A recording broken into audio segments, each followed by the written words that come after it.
Hello everyone.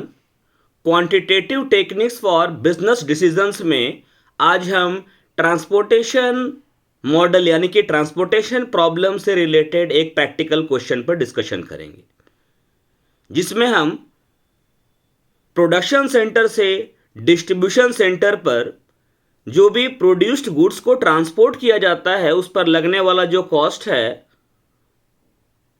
वो minimum कैसे हो या मिनिमम कॉस्ट क्या होना चाहिए, वो हम किस तरीके से कैलकुलेट करते हैं। बेसिकली ट्रांसपोर्टेशन मॉडल में ट्रांसपोर्टेशन कॉस्ट को फाइंड आउट करने के 3 तरीके हैं, जिसमें पहला है नॉर्थ वेस्ट कॉर्नर रूल, दूसरा है लीस्ट कॉस्ट मेथड और तीसरा है आपका वोगल्स अप्रॉक्सीमेशन रूल। हम आज नॉर्थ वेस्ट कॉर्नर मेथड के बारे में जानेंगे। एक प्रैक्टिकल प्रॉब्लम लेते हैं। क्वेश्चन है, in a distribution company there are 3 production centres called A, B and C. एक वितरण करने वाली फर्म के 3 उत्पादन केंद्र हैं जिन्हें ए, बी तथा सी कहा जाता है। There are 4 main distribution centers called P, Q, R and T. इस फर्म के 4 प्रमुख वितरण केंद्र हैं जिन्हें P, Q, R तथा T कहकर पुकारा जाता है। The availability of commodity at various production centers is as follows. उत्पादन केंद्रों पर वस्तुओं की उपलब्धि इस प्रकार है। उत्पादन केंद्र ए पर वस्तुओं की उपलब्धि 6 यूनिट्स की है। प्रोडक्शन सेंटर बी पर अवेलेबिलिटी 1 यूनिट की है। प्रोडक्शन सेंटर सी पर अवेलेबिलिटी 10 यूनिट्स की है।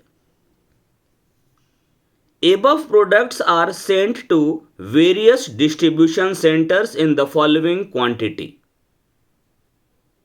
उपर्युक्त उत्पादनों को 4 निम्न वितरण केंद्रों पर परिवहन किया जाता है। डिस्ट्रीब्यूशन सेंटर पी पर 7 यूनिट्स, क्यू पर 5 यूनिट्स, आर पर 3 यूनिट्स, टी पर 2 units. Cost of sending the above commodities to each distribution centre from every production centre is as follows. प्रत्येक उत्पादन केंद्र से वितरण केंद्र पर वस्तुओं को प्रेषण करने की लागत इस प्रकार है। Production centres A, B, C, distribution centre P, Q, R, S और डिस्ट्रीब्यूशन में लगने वाला कॉस्ट है। सेंटर ए से सेंटर पी पर अगर डिस्ट्रीब्यूशन किया जाए, ट्रांसपोर्टेशन किया जाए तो कॉस्ट है ₹4। सेंटर ए से सेंटर क्यू पर डिस्ट्रीब्यूट किया जाए तो कॉस्ट है ₹6। सेंटर ए से आर पर ले जाया जाए कॉस्ट है 22। सेंटर ए से सेंटर एस पर डिस्ट्रीब्यूशन का कॉस्ट है ₹14। इसी तरीके से सेंटर बी से सेंटर पी पर डिस्ट्रीब्यूट करने का कॉस्ट है ₹2। बी से क्यू में कॉस्ट है 0। बी से आर में कॉस्ट पड़ता है 12। बी से एस में कॉस्ट पड़ता है ₹2। सेंटर सी से पी में डिस्ट्रीब्यूशन का कॉस्ट है ₹10। सी से क्यू में भेजने का कॉस्ट है ₹16। सी से आर में भेजने का कॉस्ट है ₹30। सी से एस में भेजने का कॉस्ट है आपका ₹18। Calculate the transportation cost using north west corner rule. प्रत्येक उत्पादन केंद्र से वितरण केंद्र पर वस्तुओं को प्रेषण करने के लिए अनुकूलतम हल के लिए परिवहन लागत ज्ञात कीजिए। यानी कि ये जो 3 प्रोडक्शन सेंटर है, यहाँ से 4 डिस्ट्रीब्यूशन सेंटर्स पर जो ट्रांसपोर्टेशन का काम किया जाएगा उस पर लगने वाला जो कॉस्ट है वो आपको फाइंड आउट करना है। और मेथड कौन सा अप्लाई करना है? North west corner rule. North west corner rule मतलब हो गया उत्तर पश्चिमी सीमांत नियम। इसका हल देखते हैं।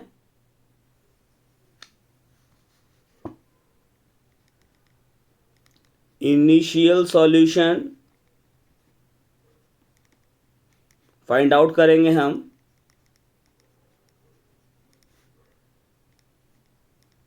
North west corner rule method से।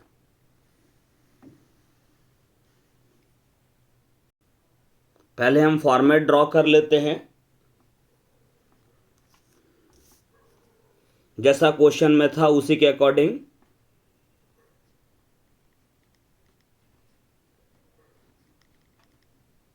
प्रोडक्शन सेंटर्स,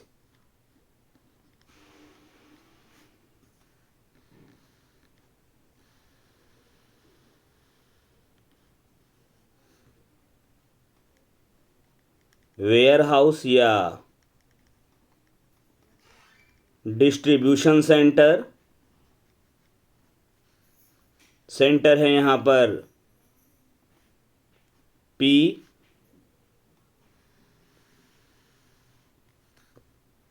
क्यू,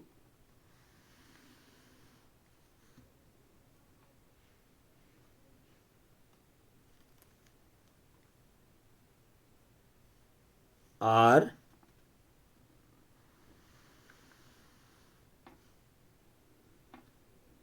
और टी।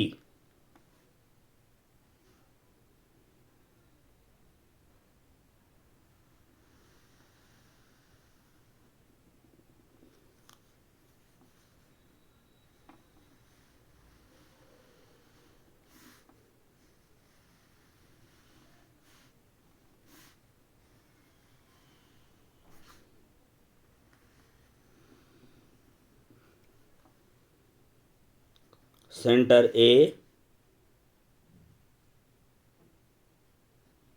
बी और सी।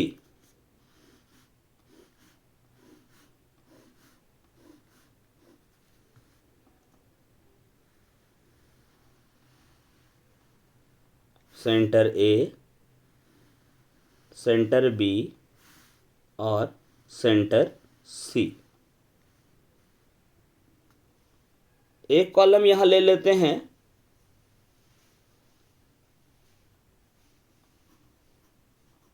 सप्लाई, और यहां एक कॉलम ले लेंगे हम demand.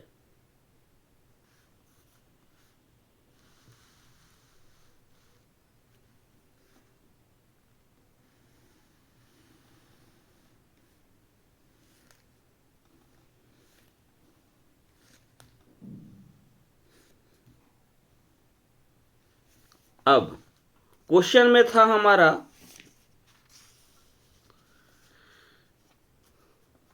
The availability of commodity at various production centre. A में अवेलेबल है हमारा 6 यूनिट्स, बी में 1 यूनिट और सी में 10 यूनिट्स। इसको हम सप्लाई में शो कर देंगे। ए में अवेलेबल है हमारा 6 यूनिट्स, बी में 1 यूनिट और सी में 10। डिमांड,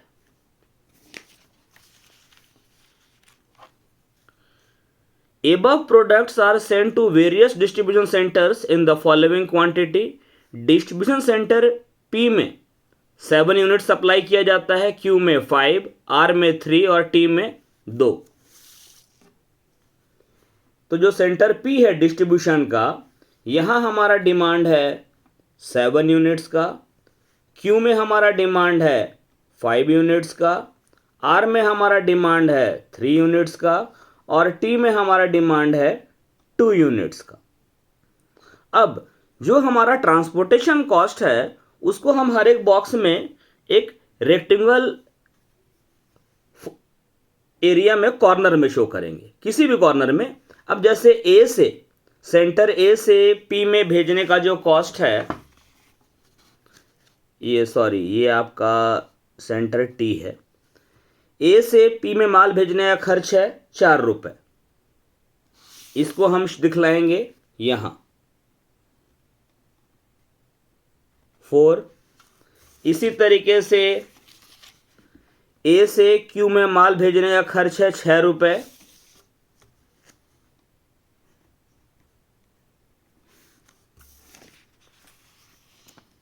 ए से आर में माल भेजने का खर्च है 22 रुपये और ए से टी में भेजने का खर्च है 14 रुपये। 22 14, यहाँ 22 आ गया, 14 आ गया, ये कॉस्ट दिखा रहे हैं। इसी तरीके से बी से पी में भेजने का जो कॉस्ट है उसको यहां दिखाना होगा। बी से पी में भेजने का खर्च है 2 रुपये, क्यू में 0, आर में 12 और टी में 2। तो लिख देते हैं 2 रुपये, 0 रुपये, 12 रुपये और फिर से 2 रुपये। इसी तरीके से प्रोडक्शन सेंटर सी से डिस्ट्रीब्यूशन सेंटर पी में माल डिस्ट्रीब्यूट करने का खर्च है 10 रुपये, क्यू में भेजने का खर्च है 16 रुपये, आर में भेजने का खर्च है 30 रुपये और टी में भेजने का खर्च है आपका 18 रुपये। तो हमने ये इनिशियल सॉल्यूशन फाइंड आउट करने के लिए एक टेबल मैंने प्रॉब्लम को टेबुलर फॉर्म में अरेंज कर लिया। टोटल हमारा डिमांड है 7 और 5 12, 3 15 और 2 17। सप्लाई है 6 1 7 और 10 17। सप्लाई और डिमांड नॉर्मली मैच होना चाहिए। कई बार मैच नहीं भी होता, इसके लिए हम लोग डमी रॉ या डमी कॉलम क्रिएट करते हैं, डमी सेल्स लेते हैं, जो कि हम बाद में देखेंगे। अब हमें सॉल्यूशन निकालना है नॉर्थ वेस्ट कॉर्नर मेथड से। तो जैसा नाम से ही स्पष्ट है नॉर्थ वेस्ट कॉर्नर रूल, तो हम नॉर्थ वेस्ट कॉर्नर को पकड़ेंगे।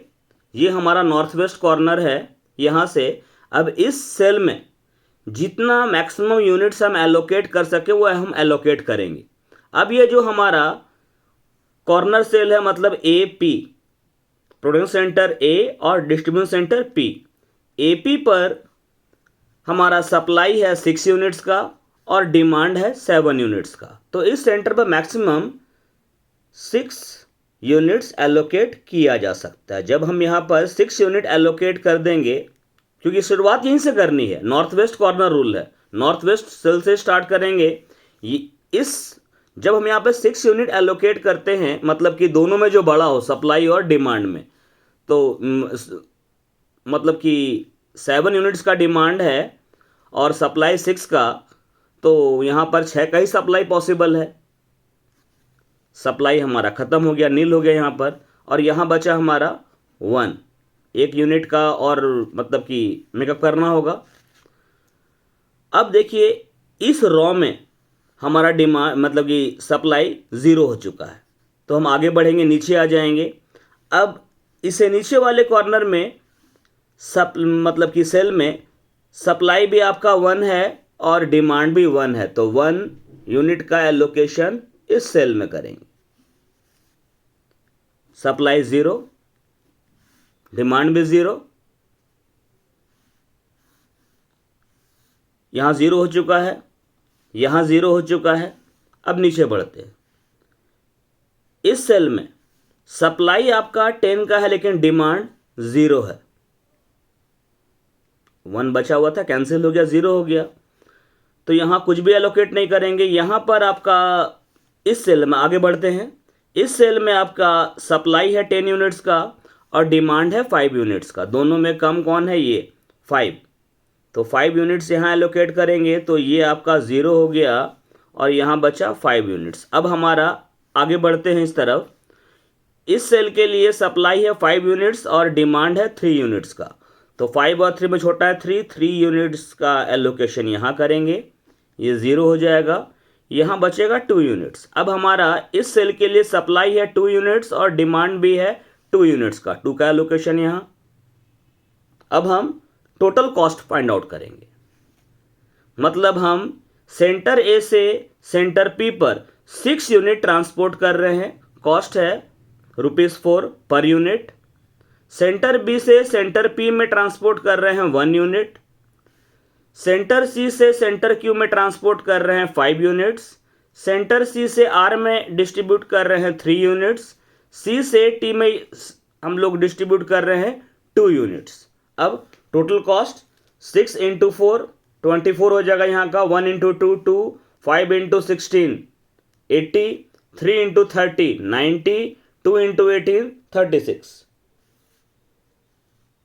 टोटल कॉस्ट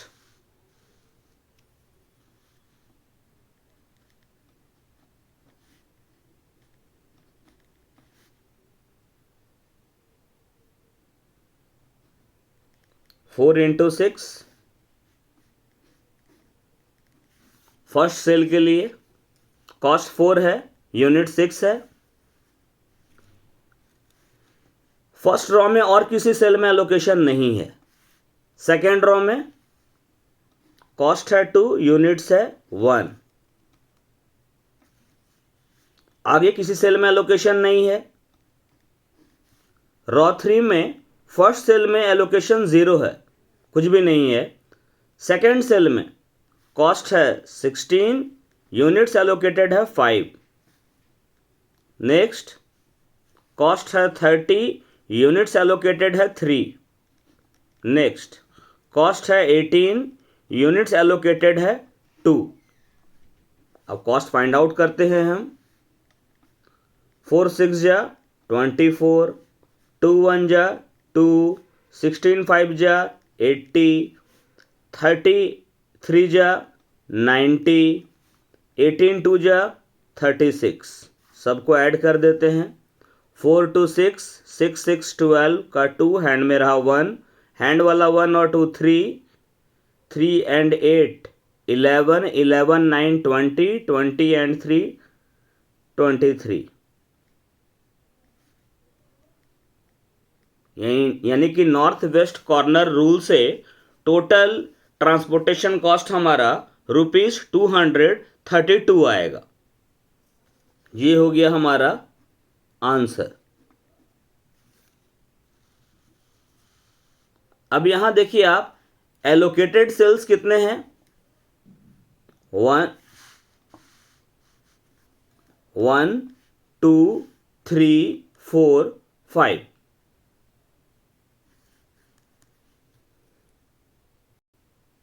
तो ये हमने जाना ट्रांसपोर्टेशन के प्रॉब्लम्स में नॉर्थ वेस्ट कॉर्नर रूल का इस्तेमाल करते हुए इनिशियल सॉल्यूशन, प्रारंभिक संभावित हल किस प्रकार से ज्ञात किया जा सकता है। Thank you.